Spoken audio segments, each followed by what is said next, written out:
Hello mga kabibig! Welcome back sa ating bagong YouTube channel. Ito ang pinakamaingay ng YouTuber sa balat ng YouTube. Ako si Kabibig, maglebag-lebag na siya with evidence na kakasuka. Yan ang sigaw ni Dean Chase, isang vlogger sa LA na kung saan in-expose niya na merong opisyal ni BBM na may initial na JR ang nakipag-meeting, nakipagsundo sa BHPD para iligtas si Liza Marcos. Base ito sa nakuhang impormasyon ni Dean Chase sa kanyang contact sa loob ng BHPD. At naku mga kabibig, ewan ko kung sino itong Mr. JR na binigyan lang ni Dean Chase yung initial kasi bawal dang banggitin ang kanyang pangalan. Opisyal daw ito sa gobyerno. So under BBM administration. Pumunta doon an Asian-looking guy, tapos puti daw ang buhok, nakipag-meeting para daw matahimik yung issue ni First Lady Liza Marcos. Naku kabibig, grabe no. As in, gagawin lahat para, kung totoo man ito, para malinis ang pangalan ni First Lady Liza Marcos. Pero nalabas naman ang istorya na walang alam si Liza Marcos, inosente si Liza Marcos, nasalita na ang mama ni Paulo Tantoco na yung anak niya, inamin niya nga gumagamit. Pati yung asawa, gumagamit daw. Tapos hindi naman si F. Eliza nakatira sa same hotel, di ba? So, ang tao ngayon ay naku-confuse sa istorya. Ano ba talaga? Ngayon, itong pasabog ni Dean Chase na galing talaga sa kanyang insider sa loob ng BHPD ang nagsabi. Well, na-vlog na ito ni Dean Chase noon na meron daw pumunta doon na mga Asian-looking guy at nakipag-usap sa BHPD. After that time, pinagbawalan na silang kumuha ng exclusive report hinggil sa issue na iyon. So ito kabibig, manood tayo kay Dean Chase sa kanyang exclusive expose. I don't know kung maniniwala ba kayo or hindi or nagsunod kayo sa istorya na ito. So pakinggan nyo.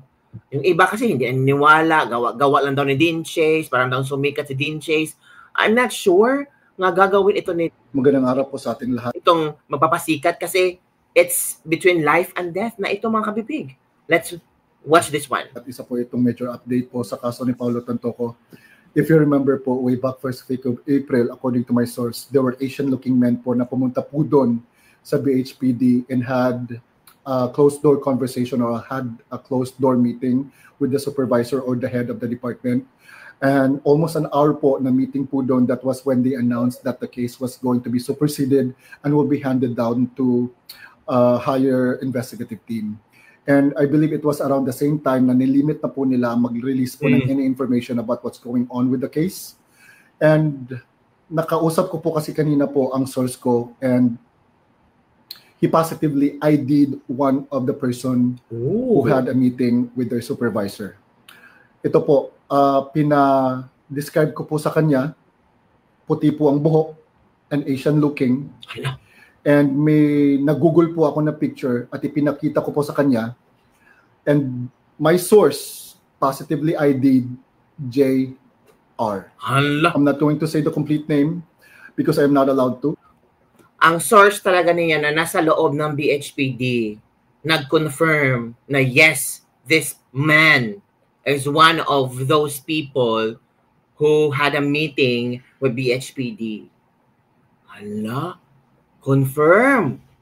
Sabi ni Dean Chase. But the initials of the person who went there po sa BHPD and had a conversation or a closed-door meeting with their supervisor has an initial of J and R. Grabe, no? Ang gobyerno mismo ang pumunta doon. Hala? Ang kakapal talaga ng mga mukha nyo. Grabe. Ginagamit nyo ang resources ng Pilipinas para lang maprotektahan niyang si Liza. Tanas niyang hayop kayo. Hayop kayo. Mga baboy kayong lahat. Baboy ang presidente, baboy pang first lady. Ang kakapal ng mukha. Grabe. So yun na nga po. Gobyerno po natin mismo ang pumunta po dito para i-shut po ang investigation. Oh. I don't know what happened. I don't know what kind of conversation they've had there because according to my source po, it was a closed-door meeting. Closed-door meeting. So there were definitely negotiations that were done. Nakakasuka na. God save the Philippines. Hala, negotiations na nangyari. At after that one meeting, closed-door meeting is nilimit na ang pagbigay ng impormasyon sa nangyari kay Paulo Tantoco. Ito naman ang komento ni Ms. Lorraine Buddy. Let us tell the American people that their government is using American taxpayers' money in covering up the wife of Bongbong Marcos, Liza Marcos, who is enmeshed in a drug scandal involving wild partying and drugs using Filipino taxpayers' money that resulted in the death of Paulo Tantoco from cocaine use. Sino kayong J and R or G and R? J as in, I think hindi naman, it's J and R I think, so mga kabibig. Hindi G and R, it's J and R. Sino ba yan? I feel like it's one of the brothers daw. Nako. Kanino? Maraming mga mukha ang share. Kung gusto nyong malaman kung ano ba, kung sino-sino yung mga kinoment ng mga tao, puntahan nyo ang Facebook fan page din, Chase. Nandun ang mga komento ng mga tao. Ayoko nang basahin dito. Money can move mountains. White hair? Sino kayang may white hair? Ala. Tapos na ang official business. Alam na this. Hala ka. Ito pa, I still remember itong vlog ni Den Chase sa sinabi niya na merong Asian guy na nakipag-meeting at pumunta doon. Thanks din, Chase. At talagang,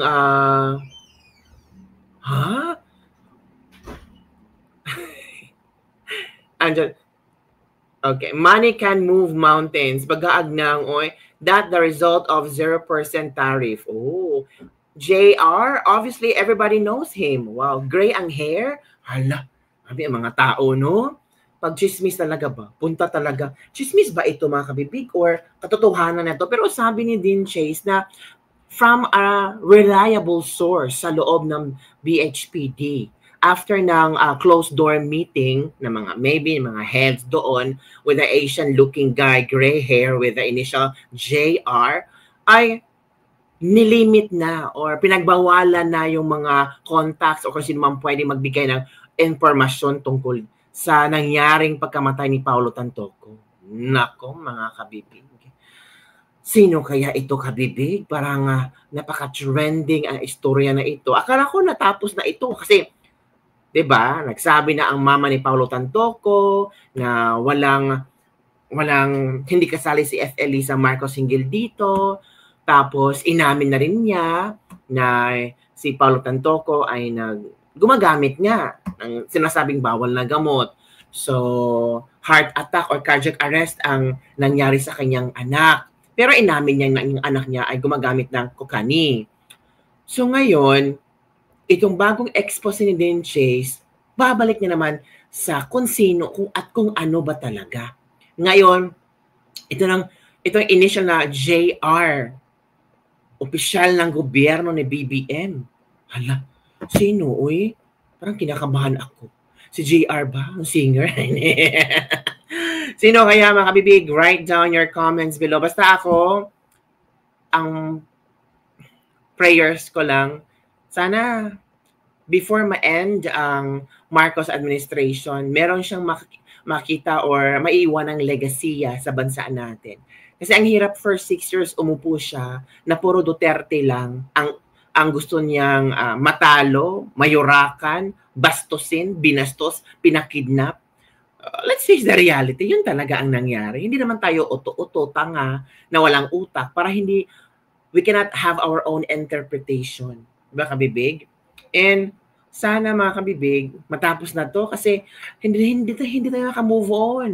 Sa zona ni Pangulong Bongbong Marcos, meron ba kayo nakuha ulit na magandang achievements niya or legacyya? Wala naman na. Flood control project, sabi daw niya, iimbestigahan daw niya. Pero ang nabasa kong news ngayon, including the past administrations, para yatang itong investigasyong ito is all about the past administration at i-connect na naman ito kay Duterte. 'Di ba? Meron nga isang kongresista na iimbestigahan daw itong Manila Bay, yung White Sand Manila Bay, na yun daw ang rason kung bakit nagkaroon ng pagbaha. 'Di ba? Try to connect the story. Hanggang ngayon, hindi pa rin kayo natatapos sa mga Duterte.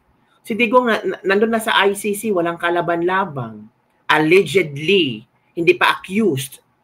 Pero, he spent his how many days or more than 100 days nandun sa ICC and he's always asking, ano bang kasalanan ko? Diba, Kabibig? So, let's pray, Kabibig, niya sana matapos na ito, makauwi na si Tatay Digong ba? And, hindi naman, si Tatay Digong hindi naman siya, tawag dito, wala na siyang pakialam sa Marcos administration. I think, gusto na niya mag-retire, mamuhay ng tahimik sa Davao, at yung masasabing, takot kayo kay Duterte, matakot kayo. Pero I think, Pangulong Duterte, yun ang pagkakaiba Si Pangulong Duterte maraming legacy ang naiwan Lalo na yung panahon ng pandemic, ang daming legacy at hindi siya makakalimutan. Si Bongbong Marcos, ano ba ang pwede mong hindi makalimutan kay Bongbong Marcos? Flood control projects, yun. 20 kilos na bigas. Yun palagi natin iisip, nasaan na ba yun? Tapos nag-roll out na daw sila sa buong bansa. Pero sa Kadiwa store, sometimes nauubos na. Sometimes yung 20 pesos na kilo na bigas, hindi pa makain. Diba? So yun lang, Kabibig, ang ating Lebag-Lebag for today. Grabe ang expose ni Dean Chase. Nakakasuka. Kung totoo man ito, Kabibig, nakakasuka talaga. So, sabi ng iba, kung totoo yan, Dean Chase, ma-provide ka ng audio recording. Kung saan, marinig namin ang sinasabi ng isang tao. Yung contact mo doon. Pero ay iba kasi maraming mga requirements ba para maniwala ka Dean Chase. So kay Kabibig, maniniwala ba kayo ka Dean Chase na initial Mr. JR, opisyal ng gobyerno, ang sumugod sa BHPD, nakipag-close door meeting, nakipagsundo para iligtas daw si F.L. Liza Marcos sa iskandalo at pagkamatay ni Paulo Tantoco. Yun lang, Kabibig. Don't forget to like, subscribe, and share this video. Bye everyone. See you next time.